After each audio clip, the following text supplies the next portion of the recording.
जय Hind and hello guys, स्वागत है आपका आपके अपने YouTube चैनल ज्ञानदेह होस्ट में। और इस वीडियो में मैं आपको बताने वाला हूं इंडियन कोस्ट गार्ड यानी कि भारतीय तटरक्षक बल assistant commandant 02/2024 batch online form के बारे में कि कैसे आपको ये फॉर्म फिलअप करना है। तो आप इस वीडियो को देखते रहिए गाइज। अभी जो आप वीडियो में देख सकते हैं ये हमारी ऑफिशियल वेबसाइट jobsgyan.in है। इसका लिंक वीडियो के डिस्क्रिप्शन में दिया है। जैसे ही आप लिंक ओपन करेंगे आपके सामने इस रिक्रूटमेंट की जानकारी आ जाएगी, जहां पर जानने को मिलेगा कि 46 आपके पद निकले हैं फरवरी 2024 बैच के लिए, जिसके फॉर्म आप लोग 15 सितंबर 2023 तक भर पाएंगे। फीस की अगर बात करें तो जनरल ओबीसी को 250 रुपए देनी होगी और SC/ST के लिए कोई फीस नहीं है। कौन सी कैटेगरी में किस डिसिप्लिन के लिए कितनी वैकेंसी है आप यहाँ पर देख सकते हैं। अप्लाई करने के लिए कौन से डिसिप्लिन में एग्जैक्टली क्या क्वालिफिकेशन और एज लिमिट क्या है वो सब आप यहाँ पर चेक करेंगे। ये सभी जानकारी चेक करने के बाद आप आइए इंपॉर्टेंट लिंक्स के सेक्शन में और अप्लाई ऑनलाइन लिंक ओपन कीजिए। इसको ओपन करने के बाद आपके सामने ये वेबसाइट आ जाएगी। यहाँ पर आने के बाद में आपने चाहे पहले इसमें क्यों ना अप्लाई कर लिया हो जनवरी 2024 बैच में, तब भी आपको यहाँ पर न्यू रजिस्ट्रेशन करना होगा। तो आप यहाँ पर रजिस्टर टू क्रिएट अकाउंट इसके ऊपर क्लिक कीजिए। इसके बाद में आपके सामने कुछ ऐसा इंटरफेस आएगा। अब आप यहाँ पर नेम के सेक्शन में आपका नाम 10th के सर्टिफिकेट के अकॉर्डिंग एंटर करेंगे। आपके फादर का नेम यहाँ पर भरेंगे, आपकी मदर का नेम यहाँ पर भरेंगे। नेशनलिटी के अंदर इंडियन सेलेक्ट कर लेना है और जेंडर आपका जो भी है मेल फीमेल वो आप यहाँ पर टिक कर देंगे। फिर आप अपनी ईमेल आईडी एंटर करेंगे। ईमेल आईडी को दोबारा डाल करके वेरीफाई करेंगे। अपना मोबाइल नंबर एंटर करेंगे एंड देन जनरेट OTP के ऊपर क्लिक करेंगे। तो उसके बाद में आपको ईमेल पर भी OTP जाएगा और मोबाइल पर भी। आप यहाँ पर पहले OTP ईमेल वाला एंटर करेंगे, फिर यहाँ पर SMS वाला यानी कि नंबर वाला, और उसके बाद में आपसे पूछे कि how did you get information about Indian coast guard recruitment. आपको इस रिक्रूटमेंट के बारे में कहां से पता चला। कोई भी एक यहां पर रीजन सेलेक्ट कर लीजिए और उसके बाद में सभी जानकारी को चेक करते हुए सबमिट पर क्लिक कीजिए। नाउ गाइस, रजिस्ट्रेशन होने के बाद में आपको ईमेल और मैसेज के माध्यम से जानकारी सेंड की जाएगी, जिसमें कि आपकी रजिस्टर्ड ईमेल आईडी एंड एक आपको सिस्टम जनरेटेड पासवर्ड दिया गया होगा। आप यहां पर आपकी ईमेल आईडी एंटर कीजिएगा। जो पासवर्ड आपको मिला है वो आपको यहां पर डालना है पासवर्ड के सेक्शन में। फिर ये कैप्चा कोड आप फिल करेंगे एंड देन साइन इन के ऊपर क्लिक करेंगे। अब आपके सामने यहां पर पासवर्ड को रिसेट करने का ऑप्शन आएगा। आपको एक न्यू पासवर्ड बनाना है और उस पासवर्ड को दोबारा डाल करके वेरीफाई करना है। पासवर्ड आपका कैसा वो भी आप जान लीजिए। पासवर्ड की लेंथ 8 से 16 कैरेक्टर के बीच में, और पासवर्ड का एक एग्जांपल मैं आपको दिखाता हूं दे करके। आपके पासवर्ड के अंदर इंग्लिश का कैपिटल लेटर कम से कम एक, ज्यादा कितने भी रख सकते हैं। स्मॉल लेटर कम से कम एक, ज्यादा कितने भी रख सकते हैं। फिर एक स्पेशल कैरेक्टर कोई भी, और फिर आप यहाँ पर डिजिट का इस्तेमाल कर लेंगे। कुछ इस तरह का पासवर्ड आपको बनाना है और वो आप यहाँ पर डाल करके कंटिन्यू के ऊपर क्लिक करेंगे। अब गाइज आपके सामने इस तरह का इंटरफेस आएगा जहां पर इंस्ट्रक्शंस दिए गए हैं। आप इन सभी को चेक करेंगे, यहां पर टिक करेंगे एंड देन सबमिट के ऊपर क्लिक करेंगे। अब यहां पर आपको अपनी अन्य जानकारी देनी है, जैसे कि यहां पर गाइज सेकेंडरी ईमेल आईडी आपसे मांगी है। अगर आपके पास कोई अन्य ईमेल आईडी है तो दे सकते हैं, नहीं तो आप खाली छोड़ दीजिए। इसी प्रकार से कोई अन्य नंबर देना चाहते तो दे सकते हैं, नहीं तो आप इसको भी खाली छोड़ सकते हैं। मैरिटल स्टेटस आपको बताना है कि मैरिड हो या फिर अनमैरिड, जो भी है वही आप यहाँ पर सेलेक्ट कर लेंगे। इसके बाद में यहाँ पर आइडेंटिफिकेशन डिटेल आती है, जहां पर सबसे पहले आधार नंबर मांगे जो कि ऑप्शनल है, देना चाहे दे सकते हैं, नहीं तो खाली भी छोड़ सकते हैं। इसके बाद आईडी कार्ड के अंदर आप यहां पर कोई एक आईडी सेलेक्ट कर लीजिए। जो भी आईडी आपने सेलेक्ट की है उसका नंबर फिर आपको आईडी कार्ड नंबर के अंदर देना है। नंबर को दोबारा डाल करके वेरीफाई करना है। आइडेंटिफिकेशन मार्क फर्स्ट, आपकी बॉडी के ऊपर वो निशान जिससे आपके शरीर की पहचान होती है, ये मार्क आपकी बॉडी पर कहीं पर भी है, आप उस मार्क के बारे में लिख देंगे। एंड दूसरा मार्क भी लिखना है, बट अगर आपकी बॉडी के ऊपर एक ही परमानेंट मार्क है तो आप दूसरे में नो मार्क लिख दीजिएगा। एंड इसके बाद आप यहां पर आइए अब एम्प्लॉयमेंट डिटेल के सेक्शन में, जहां पर बताना है सिलेक्ट एम्प्लॉयमेंट टाइप। तो आप बताइए कि government sector employed, ICG personal, private sector employed या फिर अनएम्प्लॉयड। अगर आप बेरोजगार है तो आप अनएम्प्लॉयड सेलेक्ट कर लेंगे। DOB एंड कैटेगरी डिटेल, तो कैंडिडेट कैटेगरी आपकी जो भी है वो आपको सिलेक्ट कर लेनी है। जैसे कि मैं यहाँ पर अगर SC सिलेक्ट करता हूं तो आपके सामने कुछ एक्स्ट्रा जो ऑप्शन है वो आ जाएंगे, जहां पर आपसे पूछा है कि date of issue of category certificate. तो आपका जो कैटेगरी सर्टिफिकेट है ये कब इशू हुआ है वो डेट आप यहाँ पर सिलेक्ट कर लेंगे। Category certificate validity date mentioned, always valid, no validity date mention, यानी कि डेट अगर मेंशन है तो ये सिलेक्ट कर लेंगे एंड फिर वो डेट दे देंगे। अगर आपके सर्टिफिकेट के ऊपर डेट मेंशन नहीं है तो आप ये वाला सिलेक्ट कर लीजिएगा। फिर यहाँ पर जो आपकी डेट ऑफ बर्थ है वो आपको सिलेक्ट करनी है। पहले आपका जो भी मंथ का बर्थ का ईयर है वो आपको यहाँ पर सिलेक्ट कर लेना है एंड फिर उसके बाद में आपको मंथ सिलेक्ट करना है एंड देन यहाँ पर से डे, तो आपकी डेट ऑफ बर्थ आ जाएगी। Proof of date of birth, आपके डेट ऑफ बर्थ का प्रूफ क्या है है 10th का मार्कशीट या सर्टिफिकेट या फिर बर्थ सर्टिफिकेट, कोई भी आप एक ऑप्शन सिलेक्ट कर लीजिए। अगर आपको आईसीयू के अंदर छूट चाहिए तो यहाँ पर यस कर दीजिए, नहीं तो आपको नो करना है। अगर ये ऑप्शन एक्टिव है तभी आप यस नो करिएगा। इसके बाद आता है अपलोड डॉक्यूमेंट। यहाँ पर आपको आईडी प्रूफ अपलोड करना है, जिसमें आप देखेंगे कि फॉर्मेट रखा है जेपीईजी या फिर जेपीजी का, साइज 50 से 150 केबी के बीच में रखा है। इसके बाद अपलोड डीओबी प्रूफ, तो आपका डीओबी का जो भी प्रूफ है वो आप सिलेक्ट कीजिए, चूज फाइल के ऊपर क्लिक करके जहां पर भी फाइल है आपकी वो सिलेक्ट कर लीजिए एंड देन यहां से ओपन कीजिए और उसके बाद में आपकी फाइल यहां पर इस तरह से आ जाएगी। फिर आप यहां पर सेव के ऊपर क्लिक कीजिएगा। अब आपके सामने यहां पर क्वालिफिकेशन डिटेल का सेक्शन आ चुका है। आप यहां पर इस तरह से जो आपके स्टेप है वो देख सकते हैं। मैंने इसको यहां पर थोड़ा जूम किया है इसलिए आप बड़ी डिस्प्ले देख रहे हैं। तो आप यहां पर सिलेक्ट क्वालिफिकेशन लेवल में सिलेक्ट कर लीजिए कि आपके पास कौन सी क्वालिफिकेशन है, 10+2 plus graduation, 10+2 plus diploma, 10 plus diploma plus graduation या फिर 10वीं +2 प्लस डिप्लोमा प्लस ग्रेजुएशन। तो जो भी आपका है वही आप यहाँ पर सेलेक्ट कर लीजिए। जैसे कि मैंने ये सेलेक्ट की 10+2 प्लस ग्रेजुएशन, मैंने इसको सेलेक्ट किया। अब मैं सेव क्वालिफिकेशन लेवल इसके ऊपर क्लिक करता हूँ और यहाँ से ओके करता हूँ। ओके करने के बाद यहाँ पर आती है 12th क्वालिफिकेशन डिटेल। तो यहाँ पर आपको बताना है do you pass in class 12th, आपने 12th पास कर लिया तो आप यहाँ पर यस कर देंगे।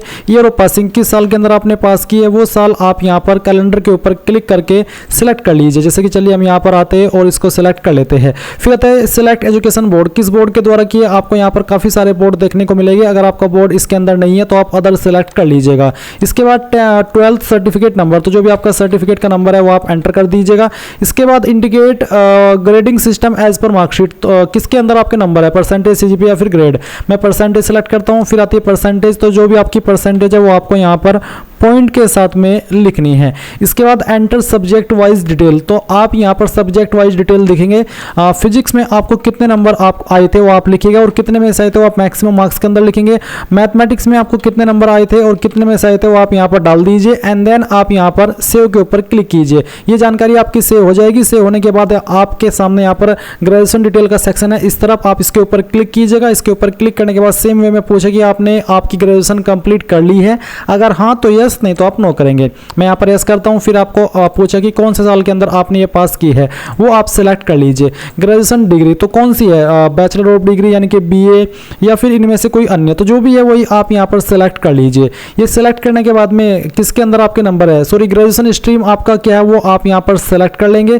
फिर सिलेक्ट ग्रेजुएशन यूनिवर्सिटी, तो किसके अंदर कहाँ से आपने किया वो आपको सिलेक्ट कर लेना है।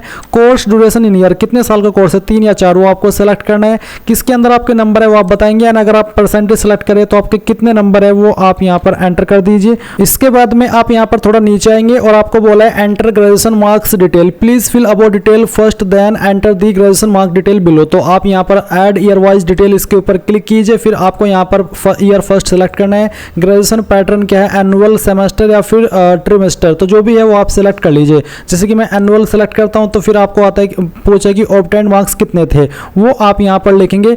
तो जैसे कि एग्जाम्पल के लिए ये नंबर मैं आपको यहाँ पर लिख करके दिखा रहा हूँ और फिर आपको लिखना है मैक्सिमम मार्क्स यानी कि टोटल कितने में से ये नंबर आपको आए थे वो आप यहाँ पर डालेंगे एंड देन आप ऐड ईयर वाइज डिटेल इसके ऊपर क्लिक करेंगे। तो आपने ईयर फर्स्ट की भर दी है, फिर आप यहाँ पर ईयर 2 सेलेक्ट कर लीजिए और जो आपका ग्रेजुएशन पैटर्न है वो आप डालेंगे। फिर जो आपको नंबर आए थे वो आप यहाँ पर डाल दीजिए एंड जो टोटल नंबर है वो आप यहाँ पर लिखेंगे। इसके बाद में आपको यहाँ पर सेम वे में ईयर 3 की जानकारी देनी है, कितने नंबर आपको आए थे वो आपको यहाँ पर डालना है, कितने में से आए थे वो आप यहाँ पर लिखेंगे। ऐड ईयर वाइज डिटेल के ऊपर क्लिक करेंगे। फिर आप ईयर 4 की जानकारी देंगे एंड देन आपका जो ग्रेजुएशन पैटर्न है वो सिलेक्ट कर लेंगे। कितने नंबर आपको आए थे और कितने में से आए थे वो आप यहाँ पर डाल दीजिए and add year graduation detail इसके ऊपर क्लिक कीजिए। इसके बाद में गाइज आपको यहाँ पर बोला कि इससे ज़्यादा ईयर आप नहीं ऐड कर सकते। अभी आप यहाँ पर सिंपली नीचे सेव के ऊपर क्लिक कीजिए। ये जानकारी आपकी यहाँ पर सेव हो जाएगी और सेव होने के बाद में पोस्ट सिलेक्शन का सेक्शन आपके सामने आ चुका है। एक है जनरल ड्यूटी और दूसरा है टेक्निकल मैकेनिकल। तो यहाँ पर जनरल ड्यूटी पर अगर आप टिक करते हैं और इसके ऊपर टिक करते हैं तो आप दोनों यहाँ पर प्रीफरेंस दे सकते हैं। इसमें ऐसा नहीं कि एक ही प्रीफरेंस आपको देनी है।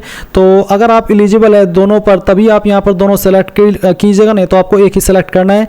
तो मैं यहाँ पर जनरल ड्यूटी को पहले पर रखता हूँ और टेक्निकल डिटेल को दूसरे पर प्रेफरेंस देता हूँ। फिर मैं सेव करता हूँ और यहाँ से सबमिट कर देता हूँ। सबमिट करने के बाद यहाँ पर गाइज आपके सामने जो अगला इंटरफेस है वो है परमानेंट एड्रेस का। तो जो आपका हाउस स्ट्रीट है वो आप यहाँ पर लिखेंगे, लैंडमार्क क्या है वो लिखेंगे, phone number with area code यहाँ पर डाल देंगे। स्टेट आपकी यहाँ से आपको सिलेक्ट कर लेनी है, डिस्ट्रिक्ट आपकी कौन सी है उस स्टेट के अंदर वो डिस्ट्रिक्ट आपको सिलेक्ट करनी होगी। एंड इसके बाद में आपका जो सब डिस्ट्रिक्ट है वो भी आप यहाँ पर सिलेक्ट कर लीजिए। फिर आपका जो पिन कोड है वो आपको यहाँ पर डाल देना है। पोस्ट ऑफिस आपका कौन सा है वो भी आप यहाँ पर लिख देंगे। अगर आपका ये जो परमानेंट एड्रेस है ये और जो नीचे प्रेजेंट एड्रेस है ये दोनों एक ही है तो आप इसके ऊपर टिक कर दीजिए, चेक दी चेक बॉक्स। अगर अलग है तो इसको चेक मत कीजिएगा और अलग से अपना प्रेजेंट एड्रेस भर दीजिएगा। फिर है डोमिसाइल डिटेल, डोमिसाइल स्टेट, आप कौन सी स्टेट के निवासी है वो स्टेट आपको सेलेक्ट कर लेनी है एंड देन नीचे सेव के ऊपर क्लिक करना है। अब आपके सामने एडिशनल डिटेल का सेक्शन है जहां पर आपसे पूछे whether having NCC ABC certificate, अगर आपके पास है तो यस करेंगे, नहीं तो आपको नो करना है। इसके बाद आता है detail of criminal proceeding in court of law, has any warrant और summon for your appearance as witness been issued and pending before as a court of law, अगर हाँ आपके ऊपर कोई वारंट दर्ज हुआ है तो आप यस करें, नहीं तो आपको नो करना है।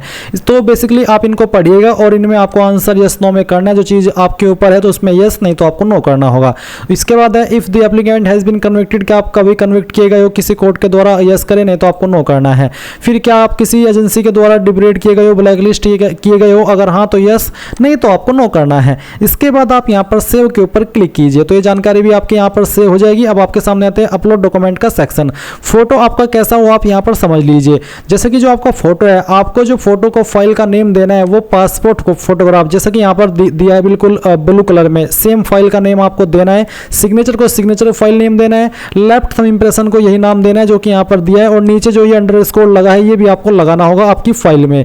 और इसके बाद आप यहाँ पर देखेंगे कि आपका फोटो है जो उस पर आपको एक स्लेट लेनी है चेस्ट के सामने, जिस पर आपका फर्स्ट नेम लास्ट नेम लिखना है और DOP लिखने के बाद में जिस डेट में आपने फोटो को लिया है वो भी आप यहाँ पर उस स्लेट के ऊपर लिखेंगे। फिर आप यहाँ पर चूज फाइल के ऊपर क्लिक करेंगे एंड जो आपका फोटो है वो आपको यहाँ पर सिलेक्ट करना है एंड उसको ओपन करना है। आपकी फाइल यहाँ पर आ जाएगी। अगर आपके फाइल का नेम ये ना हुआ तो वो फाइल आपके यहाँ पर नहीं आ पाएगी, आपके सामने एरर आता रहेगा। तो आपको तीनों चीज़ें ध्यान में रखनी है। इसके बाद में आप यहाँ पर जो आपका सिग्नेचर है वो सिलेक्ट करेंगे, जहाँ पर भी सिग्नेचर की फाइल है सिलेक्ट कीजिए, यहाँ से ओपन कीजिए। अगर आप इसको क्रॉप करना चाहते हैं, जैसे कि मैं कंटिन्यू टू इमेज करेक्शन इसके ऊपर क्लिक करता हूँ और यहाँ पर मैं इसको करेक्ट कर लेता हूँ और फिर मैं प्रीव्यू इमेज के ऊपर क्लिक करके इसको सबमिट करता हूँ तो आपका इमेज यहाँ पर आ जाएगा।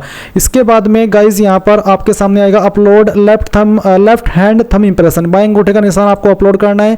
चूज फाइल के ऊपर क्लिक कीजिए, जहां पर भी आपका थंब इंप्रेशन है सेलेक्ट कीजिए, यहां से ओपन कीजिए। इसके बाद में आप यहां पर उसको देखेंगे और फिर आपको यहां पर राइट हैंड का थंब इंप्रेशन भी अपलोड करना है। फिर आप नीचे यहां पर जैसे आपके इमेज अपलोड हो जाएंगे आप सेव के ऊपर क्लिक कीजिए। अब आपके सामने यहां पर स्टेज फर्स्ट सिटी सिलेक्शन आ चुका है। अब आपको यहां पर बोला है कि is there any city listed within 30 kilometre radius from your present address, अगर हाँ तो यस, नहीं तो आपको नो करना है। जैसे कि अगर मैं यहाँ पर यस करता हूँ तो फिर आता है सिटी प्रेफरेंस स्टेट, अगर मैं यहाँ पर नो करता हूँ तो यहाँ पर आपको 4 प्रेफरेंस देने का या 5 प्रेफरेंस देने का ऑप्शन दिया है। तो मैं यहाँ पर यस करता हूँ। यस करने के बाद में यहाँ पर आपको पहली जो स्टेट है वो सिलेक्ट कर लेनी है कि किसके अंदर आप रखना चाहते हैं एंड फिर यहाँ पर जो सिटी है वो आपको सिलेक्ट कर लेनी है। ये सिलेक्ट करने के बाद में यहाँ पर आपको सेकेंड स्टेट सेलेक्ट करनी है और फिर जो उसकी प्रेफरेंस आप देना चाहते हैं वो आपको सिलेक्ट कर लेना है।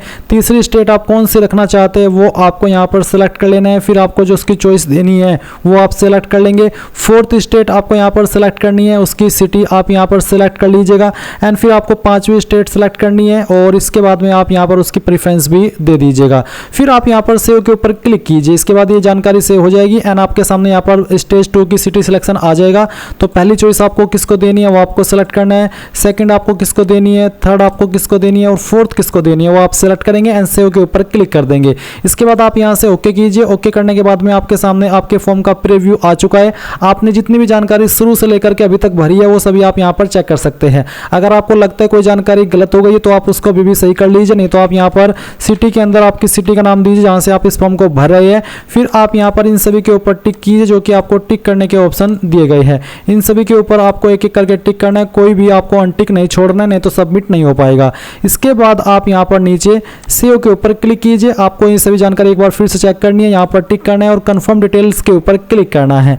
इसके ऊपर क्लिक करने के बाद देखेंगे your application detail are confirmed successfully, आप यहाँ से ओके कर दीजिए। जो कैंडिडेट इस फॉर्म को जनरल ओबीसी से भर रहे हैं उनको फीस जमा करनी होगी, तभी उनका फॉर्म फाइनल सबमिट हो पाएगा और वो अपने फॉर्म का फाइनल प्रिंट आउट ले पाएंगे। अब आप यहाँ से फाइनल सबमिट कर देंगे और इसके ऊपर क्लिक करने के बाद में यहाँ पर गाइज व्यू एप्लीकेशन फॉर्म के ऊपर क्लिक करके आप अपने एप्लीकेशन फॉर्म को व्यू करेंगे और आप यहाँ पर नीचे आकर के प्रिंट के ऊपर क्लिक करके इसको प्रिंट कर लेंगे। अगर आपके पास अभी प्रिंटर मौजूद नहीं है तो पीडीएफ के रूप में सेव कर लीजिएगा और बाद में प्रिंट करा लीजिएगा। तो इस प्रकार से आप लोग Indian coast guard assistant commandant फरवरी 2024 बैच का फॉर्म भर पाएंगे। आई होप ये प्रोसेस आपको पसंद आया होगा। So thanks for watching. जय हिंद।